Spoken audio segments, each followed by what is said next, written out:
ಜಿಲ್ಲೆಯ ಬೇಲೂರು ತಾಲೂಕಿನ ಜಗಬೋರನಹಳ್ಳಿಯಲ್ಲಿ ಎರಡು ಮದಗಜಗಳ ನಡುವೆ ನಡೆದಿದ್ದ ಭೀಕರ ಕಾಳಗದ ವಿಡಿಯೋ ಇದೀಗ ಸಾಮಾಜಿಕ ಜಾಲತಾಣಗಳಲ್ಲಿ ವೈರಲ್ ಆಗ್ತಾ ಇದೆ. ನವೆಂಬರ್ 9ರಂದು ಮತವೇರಿದ ಕಾಡಾನೆಗಳಾದ ಭೀಮಾ ಹಾಗೂ ಕ್ಯಾಪ್ಟನ್ ಪರಸ್ಪರ ಎದುರು ಬಿದ್ದು ಬಿಗ್ ಫೈಟ್ ನಡೆಸಿದ್ವು. ಮತವೇರಿದ ಎರಡೂ ಸಲಗಗಳು ಗ್ರಾಮಾಂತರ ಪ್ರದೇಶದಲ್ಲಿ ಎಲ್ಲೆಂದರಲ್ಲಿ ಸಂಚರಿಸಿದ ಸ್ಥಳೀಯರಲ್ಲಿ ಆತಂಕದ ವಾತಾವರಣವನ್ನ ಸೃಷ್ಟಿಸಿದ್ವು. ಪರಸ್ಪರ ಎದುರು ಬಂದಾಗ ಎರಡೂ ಆನೆಗಳು ಭಾರೀ ಶಬ್ದ ಮಾಡ್ತಾ ದೀರ್ಘಕಾಲ ಕಾಳಗ ನಡೆಸಿಕೊಂಡಿದ್ವು. ಆ ಕಾಳಗದಲ್ಲಿ ಕ್ಯಾಪ್ಟನ್ ಎದುರು ಸೋತ ಭೀಮಾ ತನ್ನ ಒಂದು ದಂತವನ್ನೇ ಕಳೆದುಕೊಂಡಿತ್ತು. ಆದರೂ ಗಾಯಗಳಿಂದ ಇದೀಗ ಚೇತರಿಸಿಕೊಂಡಿರುವ ಭೀಮಾ ಮತ್ತೆ ಕಾಡಿನಲ್ಲಿ ಸಾಮಾನ್ಯವಾಗಿ ಸಂಚರಿಸ್ತಾ ಇರುವುದಾಗಿ ಅರಣ್ಯ ಇಲಾಖೆ ಮೂಲಗಳು ತಿಳಿಸಿವೆ.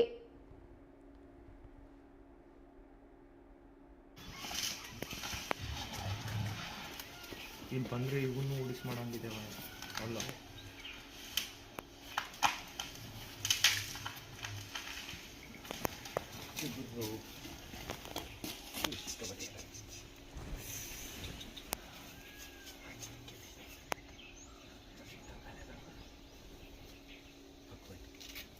ಇಲ್ಲ ಚೇತನ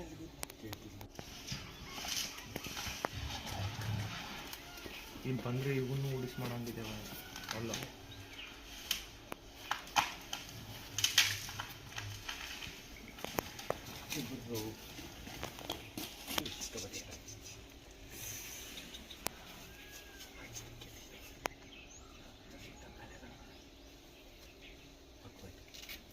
ಇಲ್ಲ ಚೇತನ